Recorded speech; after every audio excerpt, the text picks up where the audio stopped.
ញញឹមស្រស់ម្លេះបើបើឃើញព្រាមហែទុកចិត្តស្ទើរមិនបានសាច់សជាងសៀវភៅតែបើចង់ចែកជួយយកទៅឲ្យបាន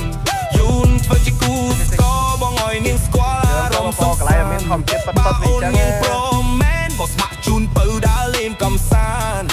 24ខែត្រង់ប៉ុននឹងមិនស៊ីភ័យដើរលេងមិនឲ្យចំណាយលុយមាន power bank ទុកឲ្យអូនដើរដោតបងឲ្យធ្វើកៅអីត្រៀមទុកឲ្យអូនអង្គុយ